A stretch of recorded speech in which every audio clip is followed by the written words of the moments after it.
یقیناً یہ ایک مشکل فیصلہ تھا کہ عید بھی تھی اور پھر دہشت گردی کا ایک حملہ بھی ہوا تھا، خود کش دھماکہ بھی دھرنے کے مقام سے قریب ہوا تھا، لیکن اس کے باوجود اختر مینگل صاحب اپنی عمر کا لحاظ کیے بغیر اور اپنے کارکنوں کی زندگیوں کو اور اپنی زندگی کو خطرے میں ڈال کر دھرنے پر قائم رہے ہیں، اور وہ عید کے روز بھی دھرنا جاری رکھے ہوئے ہیں۔ اللہ کرے کہ یہ سب معاملات خیر خیریت سے انجام پائیں اور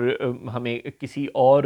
دہشت گردی کے واقعے کا سامنا اب نہ کرنا پڑے۔ مگر بہرحال کیا بلوچستان حکومت کے کان پر جوں رینگے گی؟ کیا بلوچستان حکومت جن لوگوں کی نمائندہ ہے ان لوگوں کے کان پر جوں رینگے گی؟ کیا جو لوگ اصل میں مینگل صاحب کے مطالبات پر کان دھر سکتے ہیں، ان کا کوئی مطالبہ سن یا مان سکتے ہیں، کیا ان کے کان پر جوں رینگے گی؟ اس کے امکانات کم ہیں،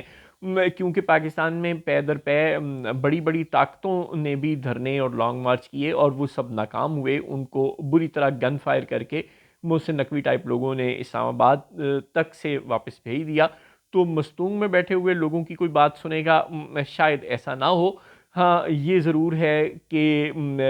اگر حکومت کو کوئی تھوڑی سی شرم آئے اور اسے یہ سمجھ آنا شروع ہو کہ پہلے وہ صرف یہ الزام عمران خان پر لگاتے تھے اور تحریک انصاف پر لگاتے تھے کہ وہ دھرنے دیتے ہیں، وہ احتجاج کرتے ہیں، وہ لانگ مارچ کرتے ہیں، اور اب اس قافلے میں دوسری جماعتیں بھی شامل ہوتی جا رہی ہیں، تو شاید ان کو یہ احساس ہو جائے، شاید ہو جائے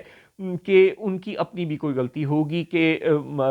تمام جماعتیں، تمام سٹیک ہولڈرز اور ملک کے طول و عرض میں موجود مختلف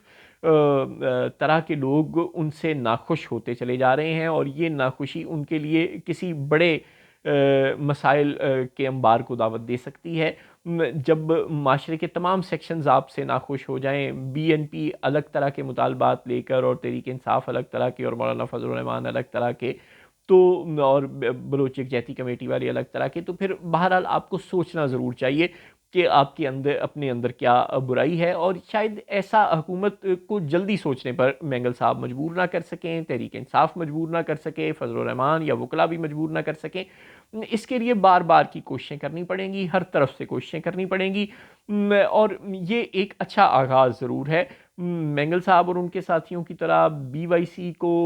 وکلا کو، تحریک انصاف کو، فضل الرحمان کو، چاہے یہ لوگ اکٹھے نہ بھی ہوں، جس کی کہ کوششیں بقول تحریک انصاف کے وہ لوگ کر رہے ہیں، چاہے یہ لوگ اکٹھے نہ ہوں، الگ الگ بھی یہ اسی طرح اگر بار بار مختلف علاقوں میں احتجاج کرتے رہیں، بھلے 4 5 5 5 روز کے بعد، 2 2 3 3 روز کے بعد چلے جائیں، پھر دوبارہ واپس آ جائیں، تو کم از کم حکومت کو مستقل فٹیگ کا شکار کر سکتے ہیں اور یہ ریئلائز کروا سکتے ہیں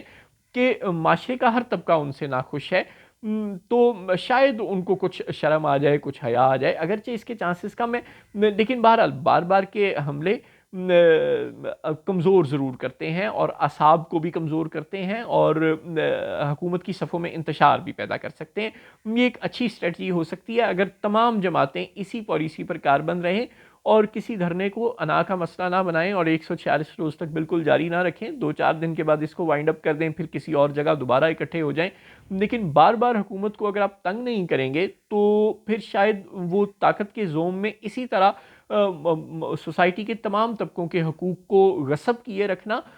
کوئٹہ والوں کے انٹرنیٹ کو بند کر دینا، پورے بلوچستان سے لوگوں کو لاپتہ کیے رکھنا، یہ تمام حرکتیں وہ جاری رکھے گی، آئین میں اپنی مرضی کی 26ویں ترمیمیں ایڈ کرواتے رہنا، اس طرح کی حرکتوں کو رکوانے کے لیے ہر طبقے کو بار بار اپنا اپنا کام کرنا پڑے گا، یعنی اپنی اپنی فریٹرنٹی کو اکٹھے کر کے ان